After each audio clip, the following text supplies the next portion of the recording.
देश के बेहतरीन किले में से एक चित्तौड़गढ़ का किला, जिसे किसी फिल्म की जरूरत नहीं थी इतिहास बताने के लिए। देश के इतिहास में इस किले की कई स्वर्णिम कहानियां हैं, लेकिन फिलहाल यह किला एक फिल्मी विवाद के बीच में फंसा हुआ है। चित्तौड़गढ़ शूरवीरों का शहर है जो पहाड़ी पर बने दुर्ग के लिए प्रसिद्ध है।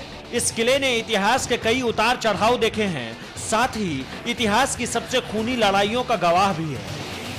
एक कहावत भी कही जाती है कि गढ़ तो चित्तौड़गढ़, बाकी सब गढ़ैया। इस किले में सिर्फ पद्मावती का जौहर नहीं हुआ है। कुछ इतिहासकार मानते हैं कि इस किले में अभी तक 3 जौहर हो चुके हैं। चित्तौड़गढ़ के किले में सबसे ऊंचा यह स्तंभ है। तकरीबन 120 फीट ऊंची इस स्तंभ का निर्माण महाराणा कुंभा ने मालवा के सुल्तान महमूद खिलजी पर अपनी विजय के उपलक्ष्य में करवाया था। इसके सभी मंजिलों पर देवी और देवताओं की मूर्ति बनी हुई है। चित्तौड़ दुर्ग में राणा रतन सिंह की प्रसिद्ध सुंदरी रानी पद्मिनी का महल भी है। एक छोटा महल पानी के बीचों बीच बना हुआ है। कहा जाता है कि अलाउद्दीन खिलजी ने पहली बार रानी पद्मिनी के अक्ष को इसी महल में देखा था। यूं तो यह किला इतना बड़ा है कि इसके एक एक हिस्से को अगर दिखाने और बताने लगे तो आप उबने लगेंगे। इस किले के 2 मुख्य हिस्से आपको हमने बताए, एक और हिस्सा दिखाते हैं।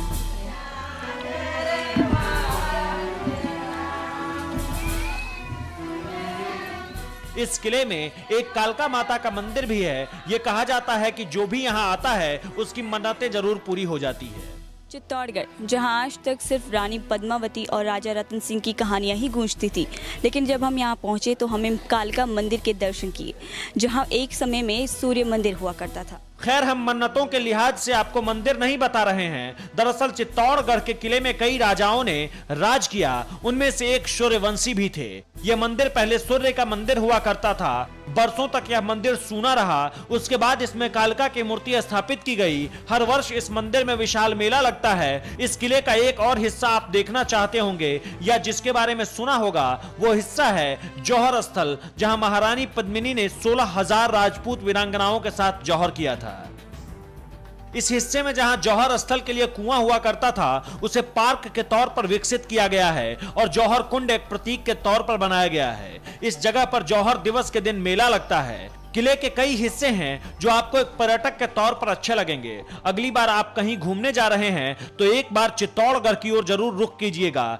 चित्तौड़गढ़ वह वीरभूमि है जिसने समूचे भारत के सम्मुख शौर्य, देशभक्ति और बलिदान का अनूठा उदाहरण प्रस्तुत किया।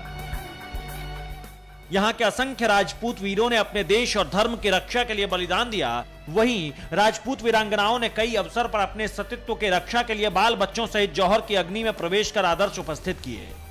इन स्वाभिमानी देश प्रेमी योद्धाओं से भरी पड़ी यह भूमि पूरे भारतवर्ष के लिए प्रेरणा स्रोत बनकर रह गई है। यहाँ का कण कण हम में देश प्रेम की लहर पैदा करता है। यहाँ की हर एक इमारतें हमें एकता का संकेत देती है। इसलिए कभी चित्तौड़गढ़ आए तो बलिदान और जौहर के इस दुर्ग को देखकर शीश जरूर झुकाइएगा। ये जानकारी आपको कैसी लगी कमेंट बॉक्स में जरूर लिखें और चैनल को सब्सक्राइब करना ना भूलें।